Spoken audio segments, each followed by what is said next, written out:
Just recently, I had a phone call with an old friend that I haven't spoken to in quite a long time. Nothing had really happened. We just drifted apart. You know, those friendships that kind of disappear or get sacrificed on the altar of a busy life. And in the midst of catching up and telling a little bit about where each one of us were, he related to me that a mutual friend was going through a really, really rough patch in his life. This young man was struggling with a serious health issue that, if not taken care of, could cut his life off prematurely. And as he's sharing this with me, and I'm feeling this connection with this young man who's very special to me, he told me something that really dropped me to my knees.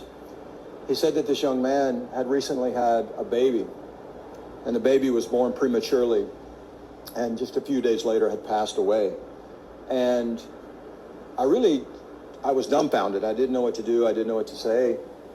And I wanted to reach out to this young man and give him words of sympathy, but also didn't want to invade in his privacy or a moment of sadness, whatever he might be processing.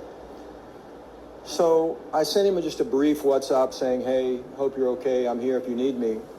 And I went and I sat and I looked out at the ocean, and I really started thinking about friendship.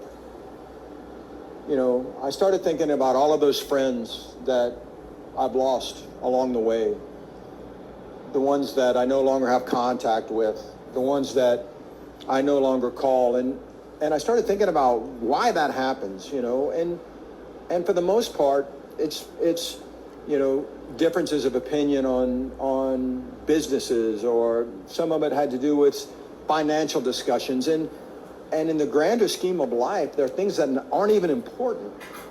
And so as I sat thinking, I said, you know, what can I really do for this young man?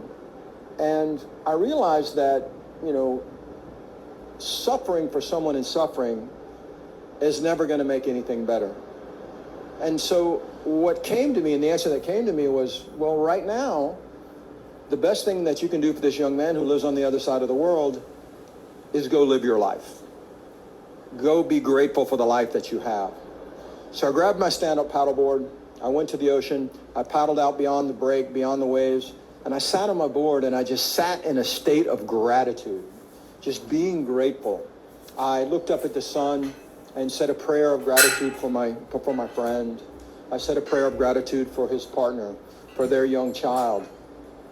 And I said a prayer of gratitude for all of the people who've been friends in my life, all the people who've shown up on my journey through life, and the ones that are yet to come.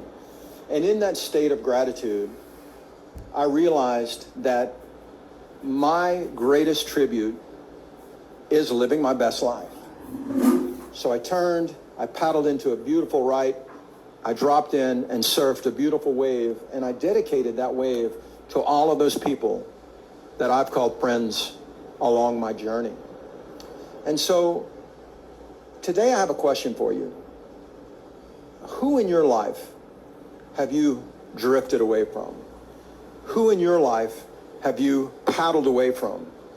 Who in your life have you let the distance or the stories or the blame keep you away from? I want you to think about that person today. But I don't want you to think about that person with guilt or blame. I want you to think about them with compassion. Because sometimes the greatest gift that we can give to another human being is accepting them for exactly how they are. So go, live your life, and live it with compassion and passion. I'm the Wisdom Surfer, dropping in on life.